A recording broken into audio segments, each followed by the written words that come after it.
ಮಂಗಳೂರು ಮಹಾನಗರ ಪಾಲಿಕೆಯ ನಿನ್ನೆ ನಡೆದ ಸಭೆಯಲ್ಲಿ ಹೊಸಬೆಟ್ಟು ವಾರ್ಡ್ನ ಕಾರ್ಪೊರೇಟರ್ ವರುಣ್ ಚೌಟಾ ನಾನು ಎಲ್ಲರಂತಲ್ಲ ಕೊಂಚ ಡಿಫರೆಂಟ್ ಅನ್ನೋದನ್ನು ತೋರಿಸಿಕೊಟ್ಟಿದ್ದಾರೆ. ತುಳು ಧ್ವಜದ ಶಾಲನ್ನು ಧರಿಸಿದ್ದು ಮಾತ್ರವಲ್ಲದೆ ತುಳು ಲಿಪಿಯಲ್ಲಿ ಮಂಗಳೂರು ನಗರ ಪಾಲಿಕೆಯ ಬೋರ್ಡ್ ಅನ್ನು ಹಾಕುವಂತೆ ಆಯುಕ್ತ ಅಕ್ಷಯ್ ಶ್ರೀಧರ್ ಅವರಿಗೆ ಮನವಿ ಮಾಡಿದ್ದಾರೆ. ತುಳು ಭಾಷೆಯನ್ನ 8ನೇ ಪರಿಚ್ಛೇದಕ್ಕೆ ಸೇರಿಸಬೇಕೆಂಬ ಆಗ್ರಹ ಬಹಳಷ್ಟು ಕಾಲದಿಂದ ಕೇಳಿ ಬರ್ತಿದೆ.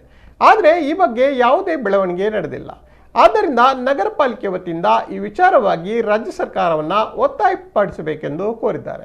ಅಲ್ಲದೆ ರಾಜ್ಯ ಸರ್ಕಾರದ ವಿಶೇಷ ಅನುಮತಿಯನ್ನು ಪಡೆದು ಮಂಗಳೂರು ನಗರ ಪಾಲಿಕೆಯ ಮುಖ್ಯ ನಾಮಫಲಕದಲ್ಲಿ, ಪುರಭವನದಲ್ಲಿ, ಉಪ ಕಚೇರಿಗಳಲ್ಲಿ, ಪಾಲಿಕೆ ವ್ಯಾಪ್ತಿಯ ಎಲ್ಲ ಸರ್ಕಾರಿ ಕಚೇರಿ, ಖಾಸಗಿ ಕಚೇರಿ, ಅಂಗಡಿ ಮುಂಗಟ್ಟುಗಳ ನಾಮಫಲಕಗಳಲ್ಲಿ ಕನ್ನಡ ಲಿಪಿಯ ಜೊತೆಗೆ ತುಳು ಲಿಪಿಯನ್ನು ಕೂಡ ಕಡ್ಡಾಯವಾಗಿ ಬಳಸುವಂತೆ ಆಗ್ರಹಿಸಿದ್ದಾರೆ.